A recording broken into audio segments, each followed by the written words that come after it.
So let's have a look at a few other examples. Let's look at Purser. Yeah, I mean, Purser, again, another example of a brand that kind of really sort of celebrating their heritage at the moment and bringing it to the fore. It's their 100-year anniversary this year, and they're reminding consumers of that and the fact that they've been around for a long time. Other examples, Andrex from Kimberly-Clark, been talking about their, the fact that their product is the only original, the one and only original. We see Hellmann's mayonnaise reminding consumers that theirs is the real mayonnaise. Again, all of these campaigns trying to reinforce the value that they bring to consumers, trying to deter consumers perhaps from switching away from them, in particular to private label. And in other sectors as well, I think an interesting one is the Nationwide Building Society, who in the current climate of anxiety and distrust around financial institutions have reminded consumers that they're solid, they're stable, they're dependable. And even I think in some of their communications use the word boring to kind of reassure consumers that they're not going to... So in the financial market, boring's back. Boring is good, I think, in the financial market. We'll be digging out the bank manager in the cupboard soon. Absolutely.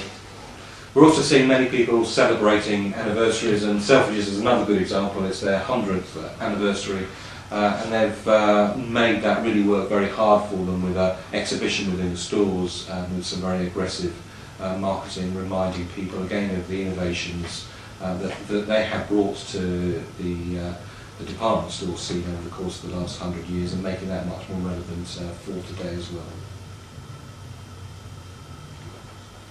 Well, as consumers, we're not programmed to go backwards, and one of the real tricks that some of the retailers have managed to pull is to convince consumers that when they're saving money, they're not really trading down.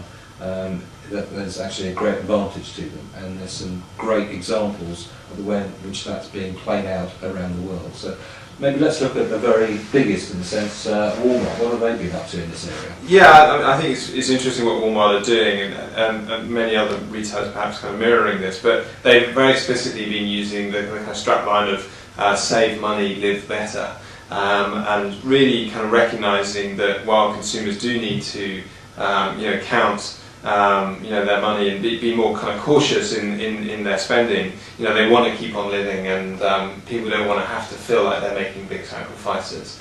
I think another interesting example of a retailer that's absolutely tapping into this kind of sentiment is Aldi, who have been running a campaign in the UK that uses the strapline spend a little, live a lot.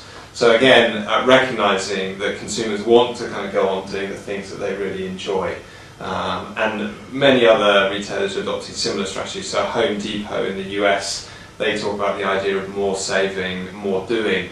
So emphasising that it's not all about saving money, it's really about the benefits that that brings. And clearly that's a sector that's been very heavily impacted. Yeah, absolutely. The reduction in house moving and the reduction in house prices. Absolutely, absolutely. So they're having to fight pretty hard to kind of reassure consumers that it's worth coming into their stores. So consumers are either having to trade down or feeling the need to trade down, but clearly they don't want to sacrifice quality. So what reassurance have retailers been trying to address? Yeah, I mean, I guess the kind of question that many retailers are trying to tackle is, how can we make trading down feel like trading up? Perhaps one of the most interesting examples of this is M&S, Marks & Spencer in the UK, who have been running an interesting promotion where they're enabling consumers to dine in at home for two for £10. So they're putting together a kind of package, a kind of meal solution package that they argue is kind of replicating the restaurant quality that consumers are trading down from. So the real competition there is not other retailers, it's actually going to a restaurant in the evening. Exactly, it's kind of recreating that out-of-home experience in home and doing that in a very affordable way. And they've been quite clever in the way in which they're promoting it. They do it on a Friday, it runs from a Friday to a Saturday, sometimes including the Sunday as well, but it is very targeted over a very short period of time. Yeah, and they're playing on the language of eating out, and they're using kind of imagery of kind of menus in store to kind of promote the different choices that consumers can make within the promotion, that kind of thing. So absolutely trying to kind of create a more premium experience, but at a kind of more attractive price point for consumers. So in a sense the trade down is either spending £100 going out for a meal or spending £10 popping into Marks and Spencer's on your way home on a Friday night, buying the products and eating it at home. Yeah, most definitely. I think another area in which we see kind of a similar thing going on is obviously a number of the kind of more premium retailers. So if you took, say, Waitrose in the UK or Whole Foods in the US, are kind of concerned about the risk of losing consumers in terms of their everyday shop, just simply because consumers are kind of more conscious of value.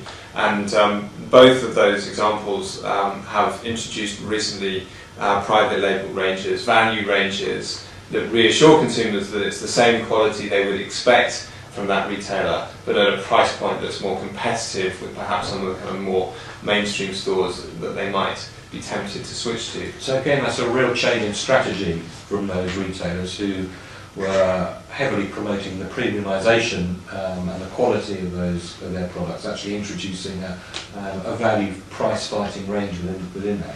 Absolutely, but at the same time always reassuring on the quality as well, so doing what they can to not undermine the broader positioning of those brands.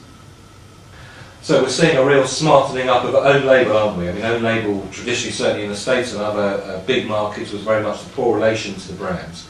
And we're seeing retailers spending a lot of time and effort and resource in repositioning their own label and smartening it up. Yeah, absolutely, and I mean, you mentioned in the US, so in particular Walmart and Target have recently introduced or kind of refurbished their kind of private label brands and introduced new packaging. Again, I think trying to kind of give it a kind of more premium feel so that consumers who are trading down don't feel that they're necessarily sacrificing significantly on quality. So clearly packaging, is a kind of key vehicle for this, a way of kind of reassuring consumers at the point of sale that they may be switching on price, but they're not necessarily having to sacrifice quality at the same time. And certainly in the States, own label has got a long way to grow in terms of growth and share. It has a very small share compared, certainly with Europe and the UK. So we are anticipating seeing great strides in terms of own label in the States. Yeah, absolutely, and I think many retailers in the US see the current recession as an opportunity to really kind of drive their own label portfolios.